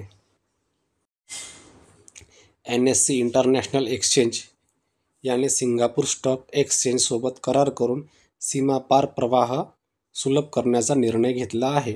यामुळे भारतातील गुंतवणूकदारांना आंतरराष्ट्रीय बाजारपेठेत थेट व्यवहाराची सुविधा मिळेल. त्यानंतरचा क्वेश्चन, जुलै 2025मध्ये रिझर्व्ह बँक ऑफ इंडियाने कोणत्या बँकेचा RBI कायदा 1934च्या अनुसूची 2 मध्ये समावेश करण्याची घोषणा केली आहे? याचं योग्य उत्तर आहे option number C, NSDL payment bank. NSDL payment bank हे याचं योग्य उत्तर आहे.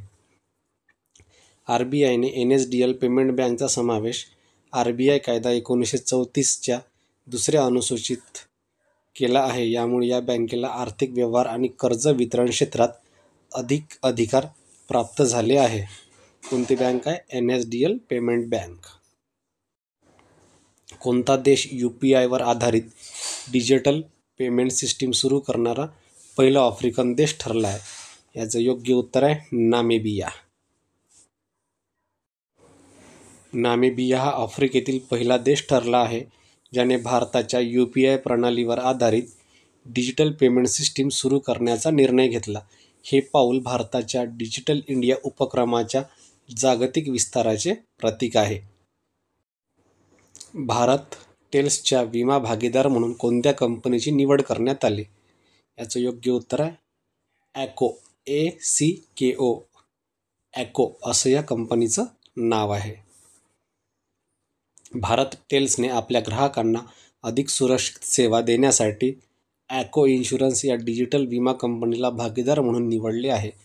यामुळे ग्राहकांना सोप्या पद्धतीने ऑनलाईन विमा सुविधा मिळू शकतील. NTPC सिंहाद्री हा भारतातील पहिला किर्मिटेटवरील म्हणजे जिओथर्मल ऊर्जा प्रकल्प कोणत्या राज्यात आहे? याचं योग्य उत्तर आहे सी, आंध्र प्रदेश. कोणता प्रकल्प? NTPC सिंहाद्री. NTPC सिंहाद्री आंध्र प्रदेश येथे भारताचा पहिला जिओथर्मल आधारित ऊर्जा प्रकल्प सुरू करण्यात आला आहे. हा प्रकल्प देशाच्या अक्षय ऊर्जेच्या दिशेने एक महत्त्वाचे पाऊल मानले जाते.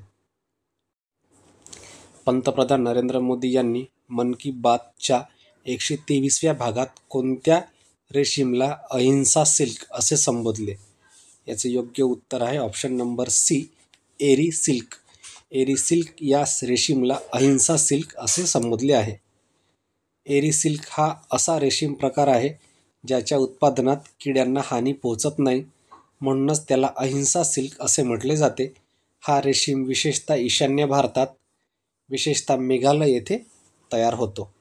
म्हणजे एरी सिल्क कुठे तयार होतो? तर हा मेघालयमध्ये तयार होतो. कोणत्या राज्याच्या एरी सिल्कला GI जिओग्राफिकल इंडिकेशन दर्जा मिळाला आहे? याचं योग्य उत्तर आहे ऑप्शन नंबर बी, मेघालय. मेघालय येथील एरी सिल्कला जिओलॉजिकल इंडिकेटर मिळालेला आहे. मेघालय राज्याच्या एरी सिल्कला भौगोलिक निर्देशक GI दर्जा मिळाला आहे. हा दर्जा त्या राज्याच्या विशिष्ट उत्पादनाचे संरक्षण आणि ओळख वाढवतो. महाराष्ट्र आणि उत्तर प्रदेशनंतर 1 कोटी नोंदणीकृत शेअर बाजार गुंतवणूकदारांचा टप्पा ओलांडणारे तिसरे राज्य कोणते? ऑप्शन नंबर बी, गुजरात. गुजरात हे 1 कोटी नोंदणीकृत शेअर बाजार गुंतवणूकदारांचा टप्पा ओलांडणारे तिसरे राज्य आहे. गुजरात हे भारतातील तिसरे राज्य बनले आहे ज्याने 1 कोटीपेक्षा जास्त शेअर बाजार गुंतवणूकदारांचा आकडा पार केला आहे. हे राज्यातील आर्थिक साक्षरता आणि गुंतवणूक संस्कृती वाढत असल्याचे द्योतक आहे. कोणत्या फिनटेक कंपनीने UPI क्रेडिट कार्डसह बँकिंग क्षेत्रात भारतातील पहिली UPI संचालित बँक शाखा सुरू केली आहे? याचं योग्य उत्तर आहे स्लाईस. SLIC slice. स्लाईस ही एक भारतीय फिनटेक कंपनी असून तिने भारतातील पहिली UPI संचालित बँक शाखा सुरू केली आहे. ही शाखा ग्राहकांना पारंपरिक बँक सेवांसह UPI क्रेडिट कार्ड व्यवहारांचे सुलभ एकत्रीकरण देते. जागतिक टेक्स्टाईल हब तयार करण्याच्या उद्देशाने 1900 कोटी रुपयांच्या PM मित्र टेक्स्टाईल पार्कसाठी तामिळनाडूतील कोणत्या जिल्ह्याची निवड करण्यात आली आहे? याचं योग्य उत्तर आहे ऑप्शन बी विरुधुनगर. PM मित्र म्हणजे mega integrated textile region and apparel योजनेअंतर्गत विरुधुनगर जिल्ह्यात जागतिक दर्जाचे टेक्स्टाईल हब तयार करण्यात येणार आहे. या प्रकल्पामुळे हजारो रोजगार आणि निर्यात वाढ अपेक्षित आहे. कोणती भारतीय कंपनी अक्षय ऊर्जा क्षमता 15 गिगावॅट ओलांडणारी पहिली कंपनी ठरली आहे? याचं योग्य उत्तर आहे ऑप्शन बी अदानी ग्रीन. ही 15 गिगावॅट ओलांडणारी पहिली कंपनी ठरली आहे. Adani green energy limited AGEL ही भारतातील अक्षय ऊर्जा क्षेत्रातील अग्रगण्य कंपनी असून ती 15 गिगावॅट ऊर्जा क्षमता ओलांडणारी पहिली भारतीय कंपनी ठरली आहे. भारताने अपेडाच्या मदतीने पठाणकोट, पंजाब येथून कोणत्या ठिकाणी लिचीची पहिली निर्यात केली? याचं योग्य उत्तर आहे ऑप्शन बी दोहा. कुठे? कतारमध्ये. अपेडा म्हणजेच agricultural and process food product export development अथॉरिटीच्या मदतीने भारताने पठाणकोट येथून दोहा, कतार येथे लिचीची पहिली निर्यात केली, ज्यामुळे फळ निर्यात क्षेत्रात नवा टप्पा गाठला आहे. Digital payment intelligence platform DPIP हा कोणत्या संस्थेचा उपक्रम आहे? याचं योग्य उत्तर आहे ऑप्शन नंबर बी RBI. RBIचा हा उपक्रम आहे. RBI म्हणजेच भारतीय reserve bank digital payment intelligence platform सुरू केला आहे. या प्लॅटफॉर्मद्वारे डिजिटल पेमेंट फसवणूक टाळणे आणि रिअल टाइम डेटा मॉनिटरिंग करण्यास मदत होते. सरकारी मार्केटप्लेस द्वारे डिजिटल खरेदीमध्ये कोणते राज्य अव्वल कामगिरी करणारे राज्य ठरले आहे? याचं योग्य उत्तर आहे ऑप्शन नंबर बी UP, उत्तर प्रदेश. GEM म्हणजेच गव्हर्नमेंट कॉमर्स मार्केटप्लेस या डिजिटल प्लॅटफॉर्मवर उत्तर प्रदेशने सर्वाधिक सरकारी खरेदी करून अव्वल स्थान पटकावले आहे. ही यशस्वी अंमलबजावणी राज्यातील गव्हर्नन्स क्षमतेचे द्योतक आहे. केंद्रीय गृहमंत्री अमित शहा यांच्या अध्यक्षतेखालील उच्चस्तरीय समितीने वीज आणि दुष्काळ यासारख्या आपत्तीपासून मात करण्यासाठी किती रक्कम मंजूर केली आहे? याचं योग्य उत्तर आहे ऑप्शन नंबर बी 3027 कोटी रुपये. राष्ट्रीय आपत्ती निवारण निधी अंतर्गत केंद्र सरकारने 3027 कोटींची रक्कम विविध राज्यांना वीज व दुष्काळासंबंधी मदतीसाठी मंजूर केली आहे. भारतीय रिझर्व्ह बँकेने RBI बँकांना BIS मानकाशी सुसंगत नोट सॉर्टिंग मशीन मॉडेल्स तैनात करण्यासाठी दिलेली अंतिम मुदत कोणती आहे? याचे योग्य उत्तर आहे 1 नोव्हेंबर 2025. RBIने सर्व बँकांना निर्देश दिले आहेत की त्यांनी BIS मानकाशी सुसंगत NSM मॉडेल 1 नोव्हेंबर 2025 पर्यंत लागू करावेत, ज्यामुळे नोटांची अधिक अचूक तपासणी आणि छाननी होईल. संयुक्त अरब अमिरातीस्थित कोणत्या बँकेला भारताच्या गिफ्ट सिटीमध्ये युनिट सुरू करण्यास मान्यता मिळाली आहे? याचं योग्य उत्तर आहे ऑप्शन नंबर बी माशर्क बँक. हे याचं योग्य उत्तर आहे. माशर्क बँक ही संयुक्त अरब अमिरातीतील एक प्रमुख खाजगी बँक आहे. तिला भारतातील गिफ्ट सिटी म्हणजे Gujarat international finance tech City मध्ये आपले युनिट सुरू करण्यास भारत सरकारकडून मान्यता मिळाली आहे.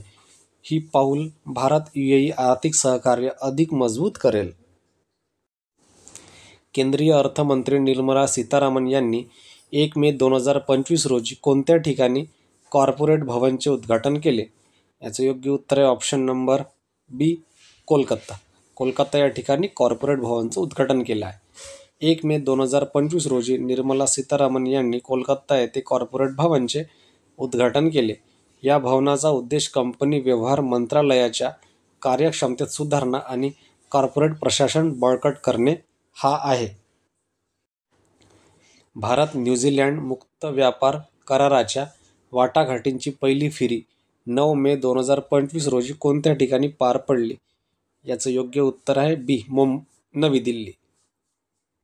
भारत आणि न्यूझीलंड यांच्यातील मुक्त व्यापार करारच्या पहिल्या फेरीच्या चर्चेचे आयोजन नवी दिल्ली येथे करण्यात आले. या करारामुळे दोन्ही देशातील व्यापार आणि गुंतवणुकीला चालना मिळण्याची अपेक्षा आहे. कोणत्या देशाने अदानी समूहाबरोबर 5,000 मेगावॅट जलविद्युत प्रकल्प विकसित करण्यासाठी सामंजस्य करार केला आहे? याचं योग्य उत्तर आहे बी, भूतान. भूतान या देशाने अदानी समूहाबरोबर सामंजस्य करार केला आहे जलविद्युत प्रकल्पासाठी. भूतान सरकार आणि अदानी समूह यांच्यात 5,000 मेगावॅट जलविद्युत प्रकल्प उभारणीची सामंजस्य करार झाला आहे. या प्रकल्पामुळे भूतानचा ऊर्जा निर्यात क्षेत्र अधिक मजबूत होईल आणि भारत-भूतान संबंध अधिक दृढ होतील. एक परिवार एक बँक हे घोषवाक्य कोणत्या बँकेचे म्हणून घोषित करण्यात आले आहे? याचं योग्य उत्तर आहे बँक ऑफ महाराष्ट्र. एक परिवार एक बँक कोणाचा आहे? बँक ऑफ महाराष्ट्राचा. बँक ऑफ महाराष्ट्राने आपल्या स्थापना दिनानिमित्त एक परिवार एक बँक हे घोषवाक्य जाहीर केले आहे. या उपक्रमाचा उद्देश म्हणजे एका कुटुंबातील सर्व सदस्यांनी एकाच बँकेसोबत बँकिंग व्यवहार करावेत. मॉर्निंगस्टार DBRSने 9 मे 2025 रोजी भारताचे सार्वभौम पतमानांकन म्हणजेच BBB लॉ वरून वाढून किती केले आहे? ऑप्शन नंबर बी, BBB. मॉर्निंगस्टार DBRS या रेटिंग एजन्सीने भारताच्या आर्थिक स्थैर्याला ओळख देत BBB लो वरून BBB असा दर्जा वाढविला आहे. म्हणजे काय, लो जो होता हा हटला आहे. यामुळे भारताच्या गुंतवणुकीसाठी अनुकूल वातावरण असल्याचे दर्शवते. कोणत्या दोन देशांनी संयुक्तपणे उत्तर वारा बुर्गन क्षेत्रात नव्या तेलसाठ्यांचा शोध लावला आहे? कोणता आहे वारा बुर्गन? याचं योग्य उत्तर आहे सौदी अरेबिया आणि कुवेत येथे नवीन तेलसाठ्यांचा येथे शोध लागलेला आहे. सौदी अरेबिया आणि कुवेत यांनी एकत्रितपणे उत्तर वारा बुर्गन क्षेत्रात नव्या तेलसाठ्यांचा शोध घेतला आहे. हा शोध दोन्ही देशांच्या ऊर्जा उत्पादन क्षमतेत वाढ करणारा आहे. गिफ्ट सिटी येथे NSE IX म्हणजे 9 वर बॉन्डची नोंदणी करणारी पहिली परदेशी संस्था कोणती? याचं योग्य उत्तर आहे DFCC बँक. DFCC म्हणजेच development finance corporation of Ceylon bank ही श्रीलंकेतील बँक आहे. ती भारताच्या गिफ्ट सिटी म्हणजेच Gujarat international finance tech city येथे NSE 9 वर बॉन्ड नोंदणी करणारी पहिली परदेशी संस्था बनली. गुजरातच्या कौशल्य विकास कार्यक्रमाला पाठिंबा देण्यासाठी $109.97 दशलक्ष कर्ज कोणत्या संस्थेने मंजूर केले? याचं योग्य उत्तर आहे आशियाई विकास बँक म्हणजे ADB. ADBने गुजरातला $109.97 कर्ज मंजूर केलेलं आहे. औद्योगिक विकास आणि व्यवसाय मूलभूत चालना देण्यासाठी उद्योग क्रांती उपक्रम कोणत्या राज्याने सुरू केला आहे? तर उद्योग क्रांती हा उपक्रम पंजाब या राज्याने सुरू केलेला आहे. पंजाब सरकारने उद्योग क्रांती हा उपक्रम सुरू करून औद्योगिक गुंतवणुकीस प्रोत्साहन आणि स्थानिक व्यवसाय वृद्धीवर भर दिला आहे. रिकोडिक या खाणकाम प्रकल्पासाठी IFC आणि जागतिक बँकेने $70 कोटी कर्ज कोणत्या देशाला दिले? याचं योग्य उत्तर आहे ऑप्शन बी, पाकिस्तान. पाकिस्तानला रिकोडिक प्रकल्पासाठी IFC या जागतिक बँकेने $70 कोटी कर्ज दिले आहे. पाकिस्तानला या प्रकल्पासाठी वर्ल्ड बँक आणि IFC यांनी $70 कोटी कर्ज दिले आहे. रिकोडिक हे मोठे तांबे आणि सोने खाणकाम प्रकल्प आहे. स्वच्छ भारत मिशन अंतर्गत भारतातील पहिले प्रमाणित ग्रीन म्युनिसिपल बॉन्ड यशस्वीरित्या जारी करणारे शहर कोणते? याचं योग्य उत्तर आहे option number C, Ghaziabad. Ghaziabad. Ghaziabad नगर निगमने स्वच्छ भारत मिशन अंतर्गत भारतातील पहिले प्रमाणित ग्रीन म्युनिसिपल बॉन्ड जारी करून स्वच्छता आणि पर्यावरणपूरक प्रकल्पांसाठी निधी उभारला आहे. मित्रांनो, आपल्या आर्थिक घडामोडीचं लेक्चर इथंच संपलं आहे. व्हिडिओ आवडला असेल तर व्हिडिओला नक्कीच लाईक, शेअर आणि सबस्क्राईब करायला विसरू नका.